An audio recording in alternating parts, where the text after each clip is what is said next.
કેમ છે બાળકો? મજામાં? તૈયારી બરાબર ચાલે છે? હવે આપણે 12મા ધોરણનું છેલ્લું પ્રકરણ શરૂ કરીએ છીએ આજથી. 13મું સંભાવના. 11માં સંભાવના ભણેલા હતા, તમે 10મામાં પણ ભણેલા છો. એ જ આગળ પણ આમાં છે શરતી સંભાવના. પહેલું તો જોશે જ સંભાવના, પણ આગળ શું છે હવે? શરતી સંભાવના. શરૂ ત્યાંથી થશે પ્રકરણ. કરીએ શરૂ ત્યાંથી. જુઓ, પહેલું જ છે શરતી સંભાવનાની વ્યાખ્યા. મેં એકદમ ટૂંકમાં લખી છે, સમજૂતી માટે જરૂર હોય એટલું જ લખ્યું છે. ઘટના એફ ઉદ્ભવી ચૂકી છે. ટૂંકમાં તમને કહી દીધું છે કે ભાઈ એફ તો છે જ, તો આ તે ઘટના એફની શરતે, એટલે એને સાપેક્ષ, એની શરતે ઘટના ઈ, બીજી ઘટના ઈ છે, એની સંભાવના, એટલે એને કહેવાય ઈની શરતી સંભાવના, ઈ પ્રતિ એફ. કે ભાઈ એફ તો ઉદ્ભવી જ ચૂકેલી છે, ટૂંકમાં એફ તો છે જ, તો હવે એને ધ્યાનમાં રાખી અને ઘટના ઈની સંભાવના, તો એને દર્શાવે પી ઓફ ઈ પ્રતિ એફ. તમને ખબર સંભાવના એટલે પી, પ્રોબેબિલિટી. પીથી દર્શાવાય પી ઓફ ઈ પ્રતિ એફ. એનું સૂત્ર એ ભેગું લખી દીધું વ્યાખ્યામાં. પી ઓફ ઈ છેદ એફ અપન પી એફ. ટૂંકમાં આ બેનો છેદ ભાગ્યા અક્ષર. હવે આ છેદ છે એટલે 0 ના હોય તો લખવું જ પડે ને બાજુ. હવે જુઓ, પી ઓફ, તમારું સૂત્ર આ તૈયાર કરવાનું છે. પી ઓફ ઈ પ્રતિ એફ, તો કે પી ઓફ ઈ છેદ એફ અપન એફ. ટૂંકમાં આ બેનો છેદ ભાગ્યા. તો પછી હું અહીંયા લખું તો એફ પ્રતિ આ જ આવે, ઈ છેદ એફ અપન ઈ આવે. આ જે પ્રતિનો અક્ષર હોય છેદમાં આવે. ખબર પડે ને? ઓકે. હવે જુઓ, આનું હું અહીંયા પક્ષાંતર કરી દઉં. જોજો અહીંયાથી પી ઓફ ઈ છેદ એફ એફ ઈ પ્રતિ એફ લખી શકાય કે નહીં? આ રહ્યો પક્ષાંતર. આને જ હું ભવિષ્યમાં કહી દઈશ ગુણાકારનો નિયમ. શું કહી દઈશ? ગુણાકારનો નિયમ. ટૂંકમાં આ બેમાંથી એક અક્ષર અહીંયા લખો, એ પ્રતિમાં લખવાનો. જે અક્ષર, અથવા કોઈ એમ કે જે અક્ષર પ્રતિમાં લખો એ ગુણાઈ ગયું. તો આનું બીજું લખી શકાય. કોઈ કહેશે અહીંયા ઈ લખું તો કંઈ વાંધો નહીં, ઈ પ્રતિમાં લખી દો. આનું બીજું સ્વરૂપ, કોઈ કહેશે એફ પ્રતિ ઈ શોધવું હોય તો કંઈ વાંધો નહીં, શોધાય. છેદ આ બેનો છેદ ભાગ્યા આ પ્રતિનો અક્ષર હોય એ આ બાજુ પક્ષાંતર કર્યું એટલે આ બીજો નિયમ આવી ગયો. બોલો, ખ્યાલ આવી ગયો? ટૂંકમાં એટલું જ યાદ રાખી શકાય કે આ બેનો છેદ ભાગ્યા પ્રતિનો અક્ષર, એટલે થઈ ગયું. હવે એસ તમને ખ્યાલ છે એટલે ખાલી એક વચ્ચે લખી દીધું કે ભૂલી ગયો તો પાછું યાદ આવી જાય. નિદર્શાવકાશ, સંભાવનામાં નિદર્શાવકાશ હોય. હવે કોઈ કહેશે નિદર્શાવકાશ એટલે શું? યાદ છે? જો કોઈ યાદચ્છિક પ્રયોગના શક્ય પરિણામનો ગણ એટલે નિદર્શાવકાશ. યાદ કરી લેજો, યાદચ્છિક પ્રયોગના શક્ય પરિણામોનો ગણ એટલે નિદર્શાવકાશ. એને એસથી દર્શાવાય. તમે એમ કહો કે એક પાસો ઉછાળું છું, પાસો ફેંકું, ઉછાળું, તો શક્ય પરિણામ 1 2 3 4 5 6 પાસાની બાજુ પર આ હોય, તો એનો ગણ એટલે નિદર્શાવકાશ. આ પાછું એક મેં યાદ કરાવી દીધું. તો એસ પ્રતિ એફ તમે નિદર્શાવકાશની શરતી સંભાવના શોધો તો એક આવે, અને નિદર્શાવકાશની એમનેમ સંભાવના કહો તો બી એક આવે. એટલે બીજું, આપણે એ યોગ બીનું સૂત્ર યાદ હોય, પી ઓફ એ યોગ બી, તો તમે બોલો પી ઓફ એ વત્તા P of B minus P of A છેદ બી. એ જ શરતી સંભાવના છે. પી ઓફ એ યોગ બી પ્રતિ એફ, પી ઓફ એ વત્તા બી માઇનસ પી ઓફ એ છેદ બી, પણ દરેક જગ્યાએ પ્રતિ એફ આવે. આ જે હોય તમને યાદ છે કે પી ઓફ ઈ ડેશ તો 1 માઇનસ ઈ, એટલે જેનો ડેશ કરો એને એકમાંથી બાદ કરી દેવાનું. એ જ શરતી સંભાવના. ઈ ડેશ પ્રતિ એફ તો 1 માઇનસ ઈ પ્રતિ એફ. પ્રતિ જે હોય આવે, ઈ ડેશ તો 1 માઇનસ ઈ. ઈ છેદ એ ફાઈ હોય. બે નિવારક ઘટના યાદ કરજો. સંભાવનાની ભાષામાં નિવારક ઘટના કહેવાય. છેદગણ ખાલી ગણવાને શું કહેવાય? નિવારક ઘટના. જો ઈ છેદ એ બરાબર ફાઈ હોય તો પછી ઈ પ્રતિ એફ કે પ્રતિ ઈ શોધવું, શું આવે? 0. કારણ કે છેદ ફાઈ હોય, ખાલી ગણની સંભાવના કેટલી? 0. ભણી ગયા છે, યાદ કરજો. તો પછી આ સૂત્ર મૂકું તો આ અંશમાં શું મૂકવું પડે? મારે 0 મૂકવું પડે. એટલે ઈ પ્રતિ એફ કે એફ પ્રતિ ઈ અહીંયા 0 મૂકી દો, પછી તો આ જોવાની જરૂર નહીં, એટલે ડાયરેક્ટ લખી દીધું. આટલા સૂત્રોને આટલી માહિતીની જરૂર પડે. આના ઉપરથી સ્વાધ્યાય 13.1 થઈ જશે. આવશે નવું શીખવાનું, શરતી સંભાવના. તો ઉપયોગ આ સૂત્રોનો આવશે. તો પહેલું કામ તમારે શું કરી દેવાનું, આ સૂત્રો સરસ રીતે તૈયાર કરી દેવાના સમજૂતી સાથે. કહી દો એકવાર ફરીથી. આ પ્રતિ જે લખો ને એ બેનો છેદ ભાગ્યા પ્રતિ, આ બેનો છેદ ભાગ્યા પ્રતિ. S1 એ યોગ બી તો કે એનું એક સૂત્ર છે, ઈ ડેશ તો એનું એક સૂત્ર છે 1 માઇનસ એ વત્તા બી માઇનસ એ છેદ બી. અહીંયા ઈ ડેશ તો 1 માઇનસ ઈ. પ્રતિનો જે અક્ષર હોય લખી જવાનો. નિવારક ઘટના હોય, છેદગણ ખાલી ગણ થાય તો એ બેમાં પ્રતિ એક રાખીને એક બીજો અંશમાં રાખવું એટલે કોઈ પણ એકની શરતી સંભાવના બીજાની સાપેક્ષ શોધું તો હંમેશા 0 આવે. કારણ તો કે આ સૂત્ર જો આમાં કંઈ ગોગ કરવાનું નથી, થોડુંક સમજીને યાદ જ રાખી લેવાનું છે. યાદ રહી જાય એટલે આપણે સ્વાધ્યાયના દાખલા કરી દઈએ. કરી દો એટલું તૈયાર.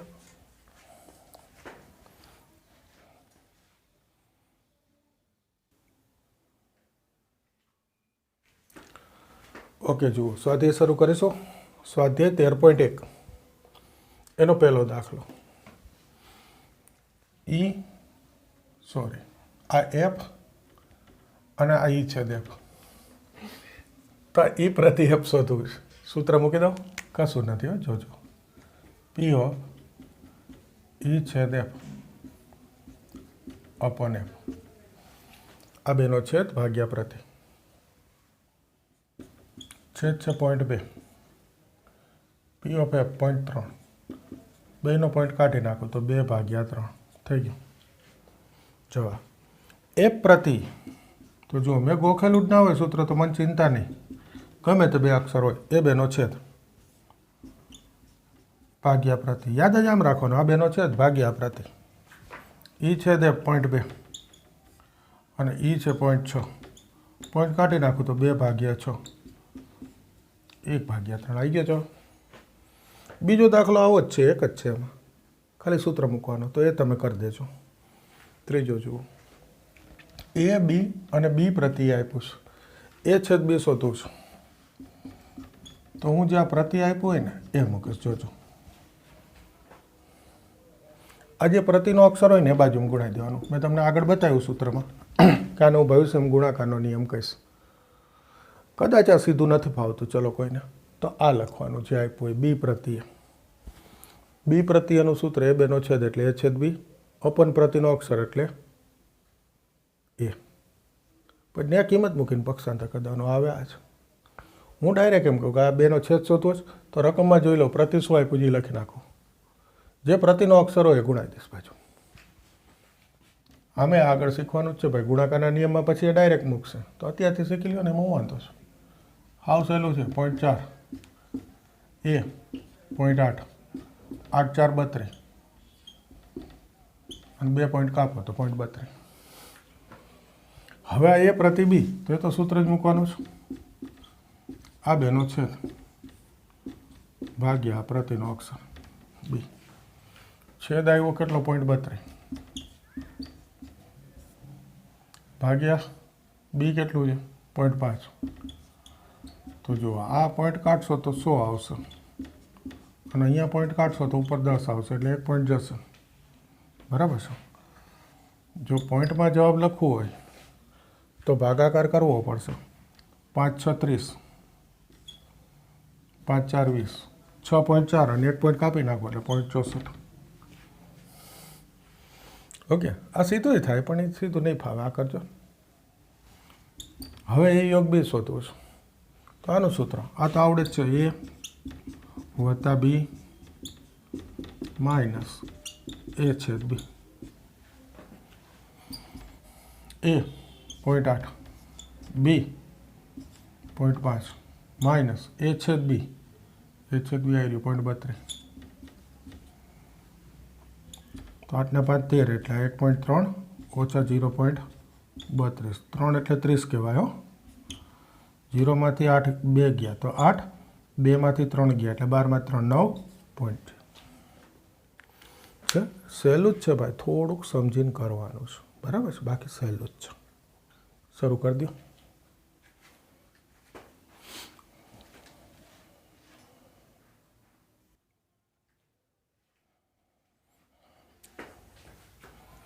ઓકે, જોજો ચોથો દાખલો.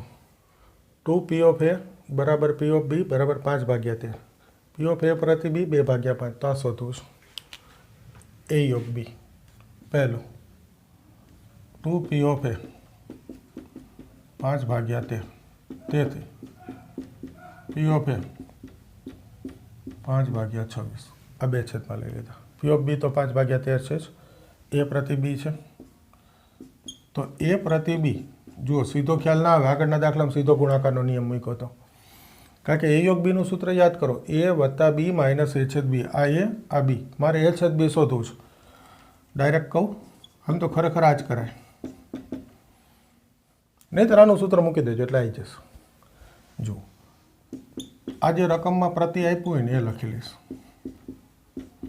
આ જે પ્રતિનો અક્ષર હશે બાજુમાં ગુણાવી દઈશ ગુજરાતીમાં જ ए प्रति बी इंटू बी ना आવું કંઈ ગોખવાનું નહીં આ છેદ શોધવું હોય તો રકમમાં જે પ્રતિ આપ્યું એ મૂકવાનું આ પ્રતિનો અક્ષર બાજુમાં ગુણાવી દેવાનો વાત પૂરી થઈ ए प्रति बी 2/5 इंटू बी 5/13 तो आ बचे 2/13 હવે સૂત્ર મુકાય ए योग बी હવે આ મળે ए वत्ता बी माइनस ए छेद बी ए 5/26 बी 5/13 माइनस ए छेद बी आसो तो 2/13 तो आ 26 लसा 5 आ 26 लसा लो એટલે ઉપર 2 ગુણાવવા પડે 10 ઉપર 2 ગુણાવું 4 15 - 4 11/26 आई गयो जवाब पांचमो दाखलो ए बी आम कहीं फरी समझा लायक है नहीं एट सहेलू ए बी ए योग बी एना परथी आ त्रण शोधवुं छे तो पहलू तो ए छेद बी शोधवानुं जो एटले मारे ए योग बी नुं सूत्र मूकी देवानुं ए योग बी ए वत्ता बी माइनस ए छेद बी आम सूत्र 11 धोरणनुं कहेवाय ए योग बी आप्युं 7/11 ए आप्युं 6/11 बी आप्युं 5/11 ए छेद बी डाबी बाजू लई लो आ 6 ને 5 11/11 ओछा 7/11 वन नहीं लखी नाखो 6 ને 5 11/11 आव्युं ने आ बाजू लसा लई लो 11 4/11 11 - 7 4 ए छेद बी मळी गयो आ पहेलो बीजो ए प्रति बी शू थाय ए छेद बी भाग्या बी ए छेद बी 4/11 बी 5/11 4/5 त्रीजो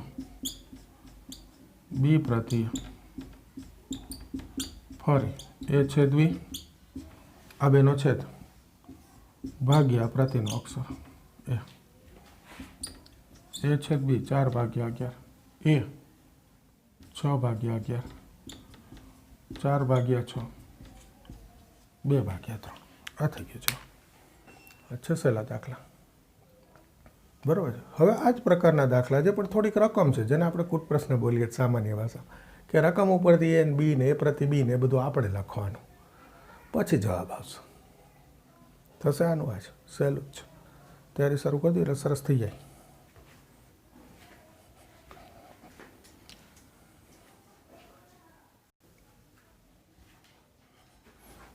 હવે જો છઠ્ઠા દાખલાથી થોડી રકમ છે ટૂંકમાં કૂટ પ્રશ્ન પ્રકારના એટલે હવે તમારે પહેલાં ચોપડી લઈને રકમ વાંચવાની આગળ તો મેં લખી રાખી હતી હવે વાંચવાની તમારે બી પહેલાં રકમ પછી દાખલો જોવાનો। જુઓ એક સિક્કાને હવે હું વાંચું એક સિક્કાને 3 વખત ઉછાળવામાં આવે છે પછી નીચે 3 દાખલા ગણવાના છે ઈ પ્રતિ એફ શોધવાનું છે બધામાં ઈ અને એફ અક્ષરે આપી દીધેલા છે તો આપણે એસ બનાવી શકીએ સિક્કાને 3 વખત ઉછાળવાના પ્રયોગનો નિદર્શાવકાશ એસ 11મું ધોરણ યાદ કરો જોઈએ આપો જવાબ. 3 વખત સિક્કો ઉછાળીએ તો એનો નિર્દેશાવકાશ કઈ રીતે બનાવાય? આપણને ડાયરેક્ટ ન આવડે ભાઈ, આપણે HT લખવું પડે. એક વખત સિક્કો ઉછાળ્યો તો શક્ય પરિણામ શું? સિક્કો એની એક બાજુ છાપ હોય, બીજી બાજુ કાંટો હોય. છાપને હેડ એટલે Hથી દર્શાવાય, કાંટાને ટેલ એટલે Tથી દર્શાવાય. તો એકવાર સિક્કો ઉછાળું તો શક્ય પરિણામ શું મળે? HT. એક વખત પ્રયોગ કરવાથી જે શક્ય પરિણામ મળે છે એનો ક્રોસ કરી દેવાનો, જેટલી વખત પ્રયોગ કરવો હોય. એક સિક્કો ઉછાળું તો HT મળે, તો સિક્કાને 3 વાર ઉછાળું તો HT cross HT cross HT 3 વખત. 2 વાર ઉછાળું તો HT ક્રોસ HT. 4 વાર ઉછાળું તો હજુ એકવાર. આને ફરીથી એકવાર 11મા ધોરણની રીત સમજાવવાનો ટ્રાય કરું છું. એક વખત પ્રયોગ કરવાથી જે શક્ય પરિણામ મળે છે એનો ક્રોસ કરવાનો, જેટલી વખત પ્રયોગ કરો. બીજું, એક સિક્કો 3 વાર ઉછાળો અથવા 3 સિક્કા એક સાથે ઉછાળો, બેયનું પરિણામ સરખું જ મળે. તમને કે એક સિક્કો 2 વાર ઉછાળો, 2 સિક્કા એક સાથે ઉછાળો, સરખું. એક પાસો લ્યો 2 વાર ઉછાળો, 2 પાસા એક સાથે ઉછાળો, સરખું જ પરિણામ મળે. ઓકે, યાદ આવી ગયું? ફરીથી આગળ લઈએ. હવે આ ક્રોસ કરતા તો આવડે છે ને? આપણે ડાયરેક્ટ લખવું હોય તો યાદ છે ને શું કરવાનું? 2નો ક્રોસ લખી લેવાનો, HH HT TH TT. 2નો ક્રોસ એ 2 વાર લખવાનો, HH HT TH TT. હવે એકવાર જે ક્રોસ છે એની આગળ H મૂકી દઈશ, બીજી વાર જે ક્રોસ છે એની આગળ T મૂકી દઈશ. થઈ ગયો ત્રણેયનો ક્રોસ. હવે રકમ વાંચો. પહેલી છે ત્રીજી વખત છાપ મળે.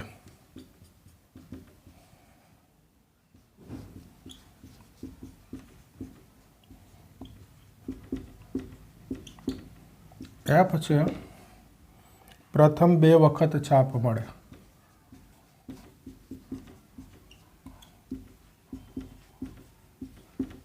ઓકે, તો આપણે E પ્રતિ F શોધવું છે, એટલે E છેદ F અપન F, એટલે 3 શોધવા પડે. E શોધવો પડે, F શોધવો પડે અને પછી E છેદ F શોધવો પડે. E ત્રીજી વખત છાપ મળે એવા ઘટક લખી લ્યો. ખાલી ત્રીજો H હોવો જોઈએ, આગળના બે ગમે તે ચાલે. ત્રીજી વખત છાપ એટલે જુઓ, આ ત્રીજો H, પછી આ ત્રીજો H, આ ત્રીજો H. ત્રીજો H જોવાનો, આ રહ્યો ત્રીજો H. ત્રીજી વખત છાપ મળવી જોઈએ. આમાં ત્રીજી વખત છાપ છે, આમાં ત્રીજી વખત છે, આમાં ત્રીજી વખત છે, આમાં ત્રીજી. આગળ બે ગમે તે મળ્યું હોય. F પ્રથમ 2 વખત છાપ મળે, પહેલા 2 H હોય, ત્રીજો ગમે તે ચાલે. જો આ પહેલા 2 H, આ બીજો પહેલા 2 H, આને આને આને આને આને આને, બસ 2 આવે. હવે E છેદ F આ છે, પછી HHT નથી, આ એક ઘટક છે. હવે જુઓ, તમે ડાયરેક્ટ લખી શકો છો, અલગ અલગ સંભાવના શોધીને લખી શકો છો. હું પહેલી વાર ડાયરેક્ટ લખું, જો આવડી જાય તો વધારે સારું છે. E પ્રતિ F, આમ તો સહેલું છે, આવડી જ જશે. E છેદ F અપોન F થાય. E છેદ F કેટલા છે? 1 ભાગ્યા 8. યાદ કરો 8 ક્યાંથી લઈ આવ્યો? 11મું ધોરણ શરતી સંભાવના, સંભાવનાની પ્રશિષ્ટ વ્યાખ્યા કે આ E છેદ Fના ઘટક હોય એને કુલ ઘટકથી ભાગી દો એટલે E છેદ Fની સંભાવના. સંભાવના એની તો કે R અપન N. R એટલે એના ઘટક, N એટલે નિદર્શાવકાશના ઘટક. આપણે ત્યારે વ્યાખ્યા એવું કહેતા હતા પ્રશિષ્ટ વ્યાખ્યામાં, P ઓફ A તો કે R અપન N. R એટલે એના ઘટકો, N એટલે નિદર્શાવકાશ Sના કુલ ઘટક. તો જુઓ, E છેદ Fના ઘટક 1, આના ઘટક 8, તો E છેદ Fની સંભાવના 1 ભાગ્યા 8. Fના ઘટક 2, આના 8, તો 2 ભાગ્યા 8. 8 8 ગયા 1/2 જવાબ। આ બુકમાંથી દાખલો પૂરો। પહેલો, હવે ધારો કે અત્યારે ઈ પ્રતિ એફ કીધું છે, એની બદલે હું તમને કહું આ જ રકમમાં પી ઓફ એફ પ્રતિ ઈ શોધો, તો સૂત્ર આ જ થશે, ઈ છેદ એફ અપન એફ। આ એક્સ્ટ્રા છે હો ભાઈ, બુકમાં નથી અત્યારે। તો ઈ છેદ એફ તો તમને ખબર પડી ગઈ, 1/8 સોરી પ્રતિ ઈ આવે આ અક્ષર। ઈમાં કેટલા છે? 4, 4/8, 8 8 ગયા। બોલો ખબર પડે? બાકી આ ઈ પ્રતિ એફમાં શેની જરૂર પડે? પી ઓફ ઈ છેદ એફ અપન એફ। એટલે કોઈ એમ કે સર હું ઈ ના લખું તો ચાલે? ચાલે ભાઈ, ઈ છેદ એફ તને ડાયરેક્ટ આવડતો હોય ચાલે, ના આવડે હો, ભૂલ થઈ જાય ક્યારેક, લખી જ નાખવું, બહુ આળસ નહીં કરવાની। અને આ ત્રણેય લખ્યું હોય તો પછી આ શોધું ત્યારે મને એમ થાય ને કાંઈ બતાવી દઉં એટલે। હવે આ જ છઠ્ઠા દાખલામાં 3 છે, એમાંથી આપણે પહેલો થયો, આ લખી લ્યો પછી બીજો કરીએ।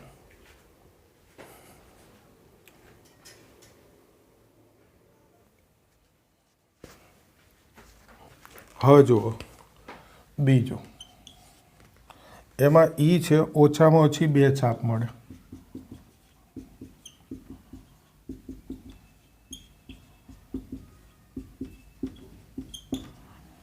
એફ છે વધુમાં વધુ 2 છાપ મળે,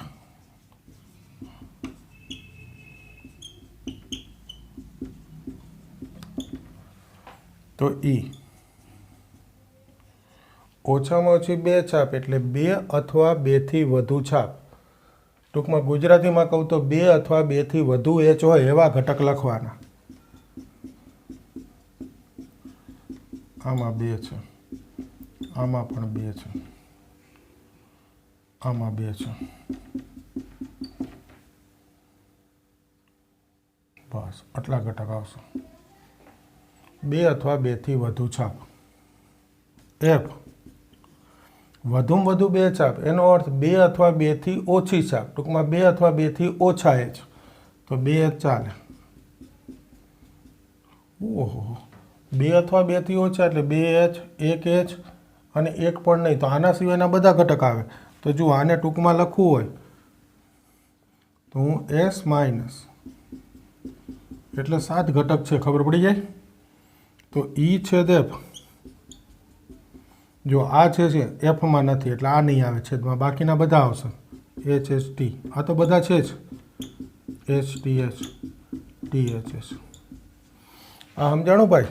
એસ માઇનસ વધુમાં વધુ 2 એટલે 2 અથવા 2 થી ઓછી છાપ, તો 2 એચ અથવા 1 પણ નહીં એચ એ ચાલે, 2 એચ, 1 એચ અને 1 પણ નહીં, તો આ 3 એચ જ ના આવ્યા, બાકી તો બધું આવી ગયું। 7 ઘટક લખવા જ લખી નાખો, વાંધો નહીં। અને છેદ જોયો 7 લખો તોય વાંધો નથી હો, ઘટક આમ બતાવો તોય 7 ઘટક આવે। આ એચ નથી, બાકીના તો 7 એ 7 છે એસના, તો આ 3 3 આવશે છેદમાં।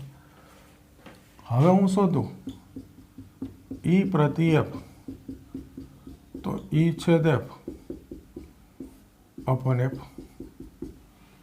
તો ઈ છેદ એફમાં કેટલા છે? 3, કુલ તો હવે 8 છે, ખબર પડી ગઈ। તો સંભાવના 3/8, પ્રશેષ વ્યાખ્યા યાદ આવી ગયું 11મું ધોરણ। એફ, એફમાં 7 ઘટક છે, 7/8, તો આ થઈ ગયું 3/7। એ જ રીતે એક્સ્ટ્રામાં તમને આ આપી દઉં તો ચાલશે? કરી દેશો ને? કરી દેજો।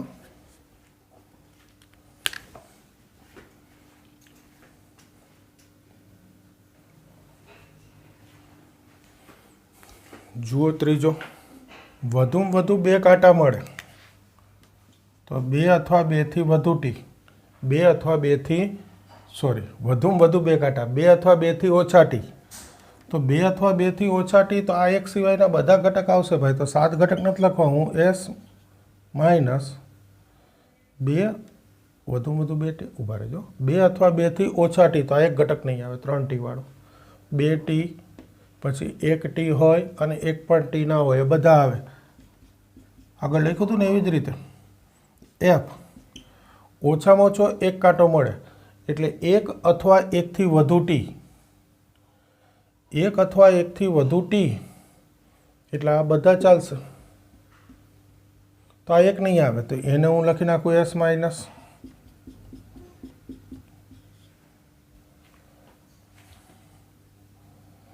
ફરી એકવાર અર્થ જોઈ લો, હું થોડો કન્ફ્યુઝ થઈ ગયો. વધુમાં વધુ 2, તો 2 અથવા 2થી ઓછા એટલે આ 3t ના ચાલે. ઓછામાં ઓછો 1 એટલે 1 અથવા 1થી વધુ તો 1 પણ નહીં, ના ચાલે. બરાબર છે. તો હવે આ બેનો છેદ શું થાય ભાઈ? આ તો ફાઈ થાય. અને જો આ છેદગણ ખાલી ગણ હોય તો તમે ઈ છેદ એફનું સૂત્ર મૂકો,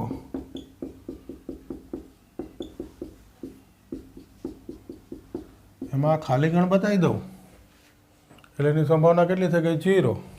તો છેદ લખવાની જરૂર જ નથી. હા, આમાં હું તમને પૂછું તો એ પણ 0 જ થાય ભાઈ, એ હું લખી દઉં. ઓકે, ખ્યાલ આવે છે ને? બરાબર. બસ હવે આવા દાખલા કરવાના છે, સહેલું છે. જોઈ લો.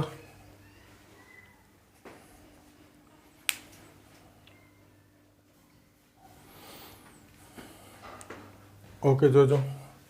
2 સિક્કા એક વખત ઉછાળવામાં આવે તો હવે તમને નિદર્શાકાશ ખબર છે.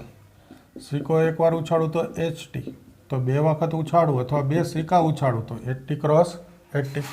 4 ઘટક આવે, HH, HT, TH, TT.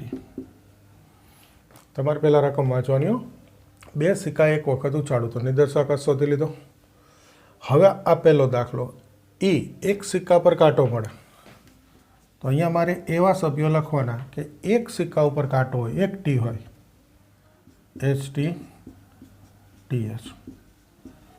F, એક સિક્કા પર છાપ મળે, એક સિક્કા પર H હોય, એવા ઘટક લખવાના HT, TH. હા, તો બે ના જ આવ્યા. ઈ છેદ F બરાબર E બરાબર F.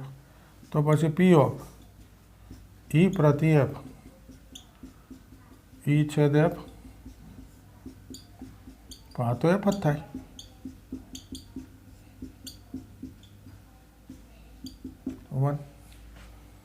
F પ્રતિ E શોધવું, આ જ આવે. ઓકે, બીજો દાખલો. એક પણ કાંટો ના મળે, એક પણ ટી ના હોય એવા ઘટક લખવાના તો એક હોય HS. F, એક પણ છાપ ના મળે એવા ઘટક લખવાના તો એક હોય TT. તો આમાં E છેદ F શું થાય જુઓ છો, 5. તો પછી P ઓફ E પ્રતિ F. આગળ દાખલામાં જોયું ખબર છે ને, 0 આવે. આ ચાલે ને ભાઈ, MCQમાં 2 માર્કના દાખલામાં આવું બધું ચાલે. આમાં F પ્રતિ E કહું તો એ બી 0 જ આવે. એકદમ સહેલું છે, કરી દો.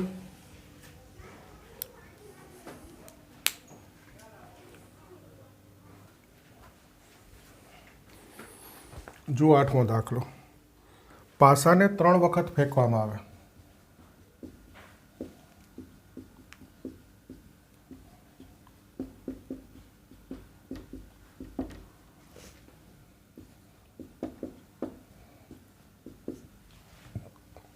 S શું થાય ભાઈ?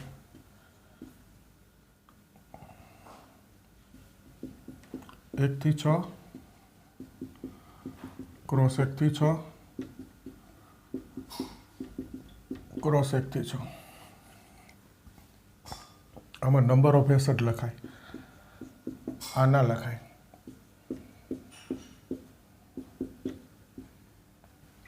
બસો 16 નથી લખવા, લખવા એટલે લખજો, બાકી 6 નો ઘન ભલે રહ્યો. હવે જુઓ, E ત્રીજી વખત ફેંકતા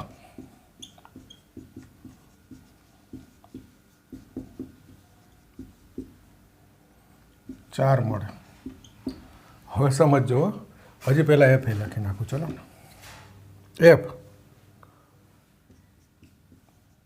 પ્રથમ 2 વખત ફેંકતા અનુક્રમે 6 અને 5 મળે છે. અહીંયા છે. હવે જોજો શું થાય. આ E તો શું થાય ખાસ જોજો. આના જેવું જ થાય, અઘરું. એટલે લખવું અઘરું, સમજવું સહેલું જ છે. ત્રીજી વખત ફેંકતા 4 મળે એટલે પહેલી 2 વાર ગમે તે ચાલે. 1 થી 6, 1 થી 6. ત્રીજી વખત ફરજિયાત 4 એટલે પહેલી વાર 1 થી 6 ચાલે, બીજી વાર 1 થી 6 ચાલે, ત્રીજી વખત 4 જ ચાલે. તો આમાં જે સભ્યો છે 6 ગુણ્યા 6 36 ગુણ્યા 1 એટલે 36 થાય. અત્યારે આ ઈની જરૂર નહીં પડે, પણ મેં લખ્યું કે તમને ખબર પડે આનો અર્થ. જરૂરી છે, ગમે ત્યાં કામ આવશે. એટલે એવું ના કહેતા સર એફની ઈની જરૂર નહોતી, જરૂર હતી જ. ઓકે, હવે જોજો એફ પ્રથમ 2 વખત ફેંકતા 6 અને 5 મળે. પહેલી 2 વાર 6 અને 5 ફિક્સ, એ ક્રમ જ. પ્રથમ 6 બીજો 5 તો એ તો ફિક્સ થઈ ગયા. ત્રીજી વાર ગમે તે ચાલે, ગમે તે એટલે પાછા પાસો છે 1 થી 6. આમાં એવું હતું કે ત્રીજી વખત 4, પહેલી 2 વાર ગમે તે એટલે 1 થી 6, 1 થી 6. આમાં પહેલી વાર 6, બીજી વાર 5, જો અનુક્રમે 6 અને 5 છે એટલે ફિક્સ છે. પહેલો 6 બીજો 5 એટલે ફિક્સ. ત્રીજી વાર તો કે ગમે તે ચાલે, પાસો છે એટલે 1 થી 6, ગમે તે એટલે તમને ગમે નહીં પાસામાં 1 થી 6. હવે આ નંબર ઓફ એફ કેટલા થયા જુઓ જોઈએ. 6 દુ 12. તો ઈ છે દેવ. હવે જોજો ઈ છે દેવ. આમાં ત્રીજો 4 હોય ને એવા જ ઘટક છે, અને આમાં પહેલો 6 5 હોય એવા જ ઘટક છે. તો આમાં પહેલો 6 5 હોય, પહેલો 6 બીજો 5 અને ત્રીજો 4 એવો એક જ ઘટક આવે. આમાં પહેલો 6 બીજો 5 અને ત્રીજો 4 હોય એવો એક જ ઘટક આવે.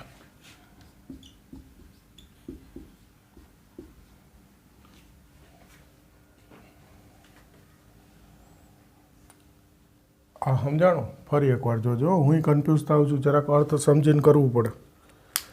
બાકી આટલા ઘટક તો ક્યાંથી લખશો ભાઈ? આ તો કદાચ ઠીક છે લખી નાખીએ બહાર. આ ક્યાંથી લખવા 36? અને આમાં તો 216 છે, શક્ય જ નથી. આ 36 મોંઘું પડે લખું. જુઓ અર્થ ફરીથી એકવાર કહી દઉં. આ 6 5 ફિક્સ થયા, તો આમાંથી 6 5 કરવા પડે. હવે આમાંથી 6 5 કરવું એટલે ત્રીજો તો ફિક્સ જ 4. તો આમાં હોય 6 5 1 2 3 4, પણ એ આમાં કાંઈ ના હોય, 1 2 3 ના હોય, કારણ કે ચોથો તો ત્રીજો તો 4 છે ફિક્સ, પછી 5 6 એટલે એક જ ઘટક આવે 6 5 4. તો ઈ પ્રતિ એફ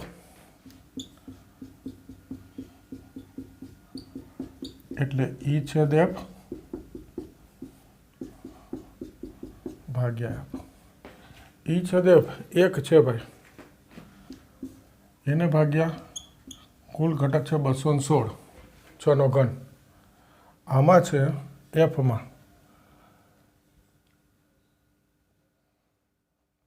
કેટલા છે? 12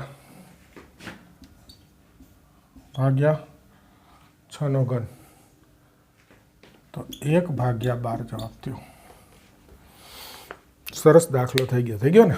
1 મિનિટ, સરસ છે તો પછી જવાબ ચેક કરી લઉં, મને યાદ નહીં હોય જવાબ. 8મો 13.1, એક જ મિનિટ. 13.1 એનો 8મો 1 ભાગ્યા 6 છે ભાઈ.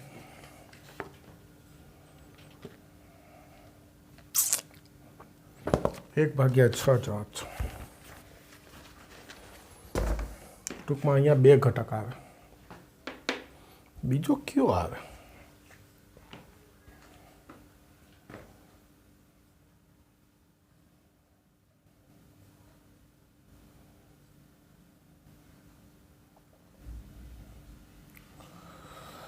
તો એના માટે આ લખવાની હિંમત કરું.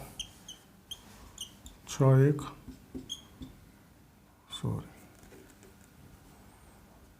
6 5 1 6 5 2 6 5 3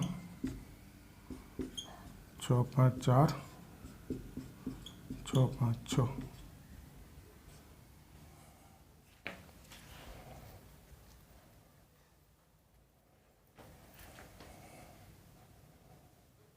ઠીક, આ બીજું કાંઈ ભૂલ નહોતી ભાઈ, કાંઈ ઘટક લખવાની જરૂર નહોતી. એ ભગવાન, આવું છે જુઓ, છે અર્થ સમજવામાં ભૂલ કરી એટલે. આ તો એક જ ઘટક લેવાનો છે. અહીંયાથી 6 છે, આ ફિક્સ છે 6 5 ભાઈ, અહીંયાથી 6 ઘટક લેવાના છે. લખ્યું એટલે ખબર પડી ને હમણાં કે 6 5 તો ફિક્સ છે, પહેલો ને બીજો ઘટક એ જુદા નથી પાડવાના. આમ છે, એનો ત્રીજો ઘટક અહીંયા લેવાનો, 6 જ ઘટક છે, બીજી કોઈ ભૂલ નહીં. હમણાં લખ્યા હતા મેં 6 5, ફરી બોલતો 6 5 1, 6 5 2, 6 5 3, 6 5 4, 6 5 5. અને એ કન્ફ્યુઝન દૂર કરવું હોય ને તો બે કામ કરી દઈએ. ચાલો લખી દઉં. આ અર્થ છે ભાઈ. 6 5 1 લખ્યા હતા, પાછા ભૂસી નાખ્યા. 6 5 2. હવે તમને સમજાઈ જાય પછી ન લખો તો ચાલશે. 6 5 3, 6 5 4, 6 5 5, 6 5 6. તો આવા નંબર ઓફ એફ કેટલા થયા અહીંયા લખવું પડશે. 6. બાકી બધું ઓકે છે. એકવાર ફરીથી કહી દઉં, સેજ કન્ફ્યુઝ થયા એટલે સાંભળજો. પાસાને 3 વખત ઉછાળવું એટલે 1 થી 6, 1 થી 6, 1 થી 6. 3 વખત 6, 36, 216 ના લખાય એટલે સીધું નંબર ઓફ એસ લખી નાખ્યું 6 નો ઘન. ત્રીજી વખત ફેંકતા 4 મળે એટલે ત્રીજી વાર 4 આવવો જોઈએ. પહેલી બીજી વાર જે મળવું એ મળે, જે મળવું એટલે પાસામાં 1 થી 6, 1 થી 6 હોય બધું ચાલે. 1 થી 6 ક્રોસ 1 થી 6 અને છેલ્લી વાર 4. તો છેલ્લી વાર 4 એટલે 6 ગુણ્યા 6 36 ગુણ્યા 1 જ થયો એટલે 36. આને છે ને લખવાની પદ્ધતિ બદલાવી નાખું એટલે ભૂલ ના થાય. એફ પ્રથમ 2 વખત ફેંકતા અનુક્રમે 6 અને 5 મળે એટલે પહેલી વાર ફિક્સ 6 મળે, બીજી વાર ફિક્સ 5 મળે, ત્રીજી વાર ગમે તે ચાલે. જુઓ હવે ભૂલ નહીં થાય. 6 5 1, 6 5 2 તો 1 ગુણ્યા 1 ગુણ્યા 6 એટલે તમે ડાયરેક્ટ લખી શકો. મેં ઓલું ખોટું લખી નાખ્યું હતું 6 5, એમાં મેં ભૂલ કરી, તમે કરી શકો. એના કરતાં આ લખો, પહેલી વાર ફિક્સ 6, બીજી વાર ફિક્સ 5 અને ત્રીજી વાર ગમે તે એટલે 1 થી 6. હવે ભૂલ ના થાય. જો આ ના લખો ને તોય ખબર પડે નંબર હવે 6. પછી તો છે દેવ તો કે આમાં છેલ્લી વાર 4 હોય એવા ઘટક છે, ભલે 36 હોય પણ એ બધા 36 36નો છેલ્લો ઘટક કયો છે 4. તો આ જે લખું એમાં છેલ્લો ઘટક 4 હોય એવો એક જ આવે 6 5 4 એટલે છેદગણમાં એક જ ઘટક થયો. એ રહી ગયા. જુઓ છેદ 1. હવે આવડે પી ઓફ છેદ 1 ભાગ્યા 6 નો ઘન, પી ઓફ એફ 6 ભાગ્યા 6 નો ઘન. 6 નો ઘન ગયો 1 ભાગ્યા 6 જવાબ. સરસ દાખલો કરી દો તૈયાર.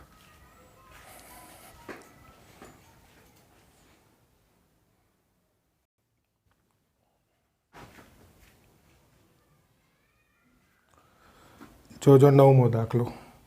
કુટુંબના ફોટા માટે માતા પિતા અને પુત્ર યાદચ્છિક રીતે એક સાથે હારમાં ઊભા રહે છે. માતા પિતા અને પુત્ર એક હારમાં ઊભા રહે. તેથી આમાં સીધું નંબર ઓફ એસ જ લખાયો, એસના ઘટક. 11મા ધોરણનું સંભાવના. હવે ક્રમચય સંચય યાદ કરો. 3 વ્યક્તિની એક હારમાં ગોઠવણીના પ્રકાર યાદ કરજો. 3 ફેક્ટોરિયલ અને 3 ફેક્ટોરિયલ એટલે 3 થી 1 સુધીનો ગુણાકાર. 3 2 1 6. જો 11મું ધોરણ કામનું છે, ખબર પડે ને ભાઈ.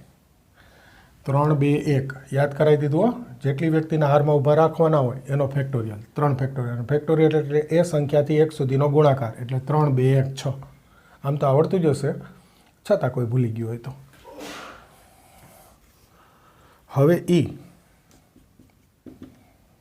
પુત્ર એક છેડા પર છે.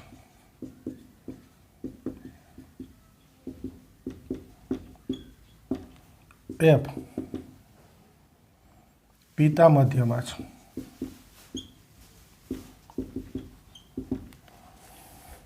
ઓકે. પ્રતિ એફ શોધવું છે. જુઓ જુઓ 6 છે ને, માતા પિતા પુત્ર આ પેલી ગોઠવણી.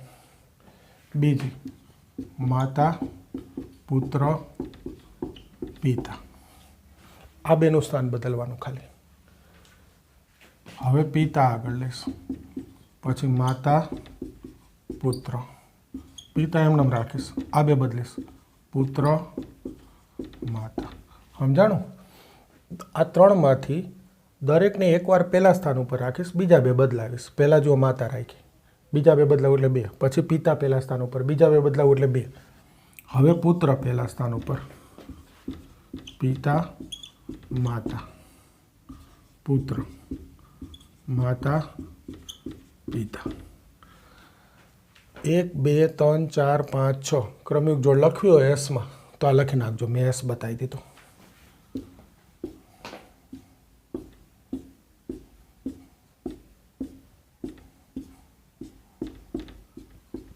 અલ્પવિરામ આયસ. ઓકે, કોઈને લખવું જ લખી નાખજો. હવે પુત્ર એક છેડા પર હોય એવા ઘટક, પુત્ર પહેલો અથવા છેલ્લો પણ છેડા ઉપર હોવો જોઈએ. તો જુઓ, આ પહેલો ઘટક આવશે, માતા પિતા પુત્ર. પછી આ આવશે, પિતા માતા પુત્ર. પછી આ બે આવશે, પુત્ર પિતા માતા પુત્ર માતા પિતા. થઈ ગયું? તો પુત્ર છેડા પર હોય એટલે પહેલો હોય અથવા છેલ્લો હોય તો બે પહેલામાં બે છેલ્લામાં, એટલે કુલ 4 ઘટક થયા. ખાલી આ લખવું હોય તો નંબરો બી કેટલા થઈ ગયા? 4. એફ પિતા મધ્યમાં હોય, આ 6માંથી જોઈ લ્યો અથવા 4માંથી જોઈ લો. પિતા મધ્યમાં હોય તો એ આ 4માં આવી જ જાય. પુત્ર છેડા પર હોય એટલે પિતા મધ્યમાં હોય એવા બધા વિકલ્પ આવી જ ગયા. તો જુઓ 1 2, અહીંયા જોશો તો પિતા 1 2 બે જગ્યા હશે. ટૂંકમાં આ ના લખ્યું હોય તો આમાંથી જ જોઈ લેવાનું છે, કારણ કે પુત્ર છેડા પર હોય, બરાબર છે, તો પિતા મધ્યમાં હોય એવા ઓપ્શન આવી જ ગયા હોય. તો પિતા મધ્યમાં હોય એવા બે ઓપ્શન અહીંથી જ જોઈ લો, 1 2 માતા પિતા પુત્ર, બીજું પુત્ર પિતા માતા, અને બીજું આ ઉપગણા છે તો ઈ છેદ એફ લખવાની જરૂર નથી. ઈ છેદ એફ બરાબર હું શું લખી નાખીશ? એફ.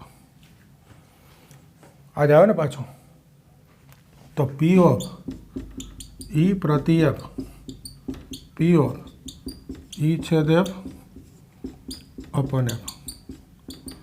આ P of E upon P of, sorry આ એફ છે, એફ પી ઓફ ઈ, અરે સોરી પી ઓફ એફ આવે તો આ 1 થઈ ગયું. કોઈ કિંમત મૂકવાની જરૂર નથી, મૂકો તોય વાંધો નથી, બરાબર છે. ઈ છેદ એફ 2/6, એફ 2/6 ઉડી ગયા. પછી આ ખબર પડી ગઈ તો આ રીતે કરતી તો સરસ દાખલો. હવે જુઓ, દાખલા નંબર 6 થી 9માં આવું હતું, પી ઓફ ઈ પ્રતિ એફ શોધો. ઉપર હેડિંગ જ છે, ચોપડીમાં જોશો એટલે ઈ પ્રતિ એફ શોધો. ક્યાં સુધી? 6 થી 9. હવે 10મા દાખલાથી પાછું અલગ શરૂ થશે. છે આવી જ રકમો, અલગ એટલે આ હેડિંગ પૂરું થયું 6 થી 9નું. 6 7 8 9 પી ઓફ ઈ પ્રતિ એફ શોધો. થઈ ગયું? આ જેટલું રાખીએ છીએ એટલે સંભાવના શરૂ થઈ ગયું. શરતી સંભાવના શું એ ખ્યાલ આવી ગયો, એના સૂત્ર મૂકતા આવડી ગયું. અને પછીના દાખલામાં થોડુંક કૂટ પ્રશ્નમાંથી એ બનાવી ઘટકો લખી અને સૂત્ર આપણે 11મા ધોરણનું નિદર્શાકસ બનાવો, એ ઘટનાના ઘટકો લખો, પ્રશિષ્ટ વ્યાખ્યા આર અપન એન પ્રમાણે સંભાવના લખી અને શોધી લેવાનું. આટલું શીખી ગયા. કેટલું સ્પીડમાં બોલી ગયો? આ આપણે ભણ્યા. ઓકે, નવા દાખલા 10માંથી આગળ નવા લેક્ચરમાં કરીશું. મળીએ નવા લેક્ચરમાં.